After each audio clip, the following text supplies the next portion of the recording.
안녕하세요. 디지털 피닉스입니다. 이번 시간은 리플 XRP에 대해서 간단하게 한번 되돌아 보겠습니다. 우선 리플은 빠른 국제 송금을 가능하게 하는 블록체인 기반 결제 프로토콜의 이름입니다. 여기에서 XRP는 이 리플 네트워크의 기본이 되는 토큰입니다. 리플의 초기 아이디어는 2004년에 시작되었습니다. 2004년 당시 라이언 푸거를 통해서 쿨페이라는 이름으로 전 세계 은행 간 대출 모기지를 만든 서비스로서 처음 개발이 됐었습니다. 그 이후 2011년도에 제드 맥컬럽이 블록체인 기술을 활용해서 리플을 개발하기 시작한 것입니다. 그리고 2012년에 정식 런칭이 되면서 글로벌 금융기관들의 관심을 끌게 된 것입니다. 초기 몇 년간은 XRP는 전통은행 시스템에 혁신을 일으키는 대중적인 알트코인으로 인기를 얻게 되었습니다. 수많은 은행들이 리플 네트워크의 국제 송금 결제 처리 능력을 높게 평가를 했습니다. 이로 인해서 한때는 리플이 스위프트 네트워크를 대체할 수 있는 혁신적인 국제 결제 시스템으로 지목되기도 했습니다. 이러한 관심은 가격 상승으로 이어졌습니다. 2017년 12월 달에 첫 호황기를 맞으면서 리플 XRP의 가격은 불과 몇 주 만에 1200% 이상 급등을 했습니다. 이 당시 XRP의 가격은 무려 3.84달러라는 최고가를 기록한 적이 있습니다. 이 수치는 아직까지도 최고가로 기록되고 있습니다.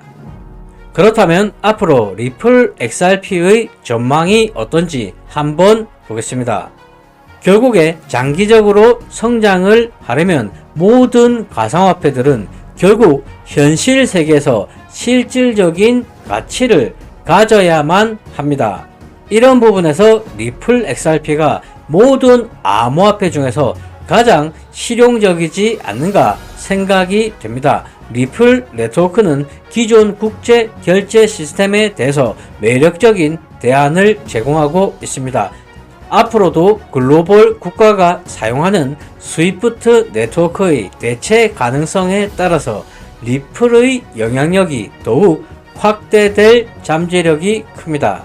현실적으로 지금 현재 리플의 기술력은 이미 스위프트를 대체할 수 있다고 보고 있습니다. 리플사가 순식간에 대체하기는 현실적으로 힘들어 보입니다. 하지만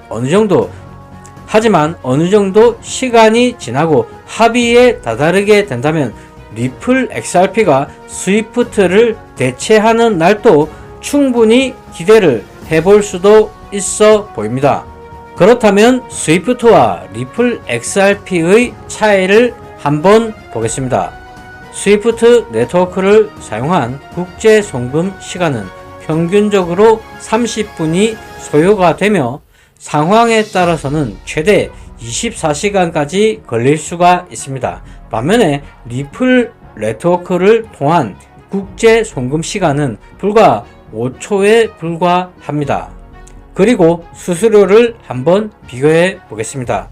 리플 XRP의 거래 수수료는 건당 0.00001 XRP로 현재 1센트도 되지가 않는 금액입니다. 반면에 스위프트 네트워크에서는 국제 결제 시 최대 3%의 수수료가 발생하게 됩니다. 리플 XRP의 송금 수수료는 정말 저렴합니다. 어떻게 보면 비현실적으로 보일 정도로 너무나도 저렴한 비용입니다. 1000원을 송금을 하든 100만원을 송금하든 1억을 송금하든 수수료는 0.00001 XRP입니다. 물론 송금하는 사이트에 따라서 수수료 차이는 조금 날 수는 있습니다. 그렇다면 은행들은 리플 XRP를 어떻게 활용할 수 있는지 한번 보겠습니다. 은행에서 달러를 유로로 변환하는 경우를 생각해 보겠습니다. 은행은 먼저 달러로 XRP를 구매한 후에 구매한 XRP로 다시 유로를 얻을 수가 있습니다. 이렇게 하게 된다면 직접 환전 시에 발생하는 수수료를 피할 수가 있습니다. 결국에 리플 XRP는 활용하는 주체에 따라서 국제 송금뿐만 아니라 환전에서도 충분한 이득을 취할 수가 있어 보입니다. 현재 리플렛은 55개 이상의 국가와 수백 개의 기업이 사용하고 있습니다. 이러한 파트너 기업 중에는 뱅크 오브 아메리카, 이타우 유니방코, 산탄데르 등 주요 금융기관들이 포함되어 있습니다. 리플 네트워크는 비트코인과 같은 작업 증명 합의 알고리즘을 사용하지 않습니다. 대신에 네트워크 검증자들이 거래를 확인하는 자체 개발된 타원 곡선 디지털 서명 알고리즘을 사용하고 있습니다.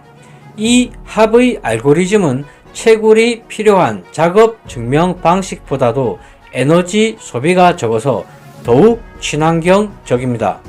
리플 XRP가 중앙 집중식이라고 말씀하시는 분들도 계시고, 반면에 오히려 더 탈중앙화가 되어 있다고 말씀하시는 분들이 계십니다. 또한 리플 네트워크를 리플사가 컨트롤한다고 생각하시는 분들도 계실 겁니다. 하지만 리플 네트워크는 리플사가 컨트롤하지 않습니다.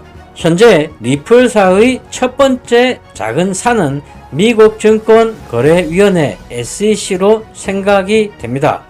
분명 SEC와의 소송은 마무리가 될 것이고, 그리고 언젠가는 스위프트를 대체할 수 있는 그런 날도 충분히 올 수 있다고 생각해 볼 수가 있습니다. 이상 방송을 마치겠습니다. 시청해 주셔서 감사합니다.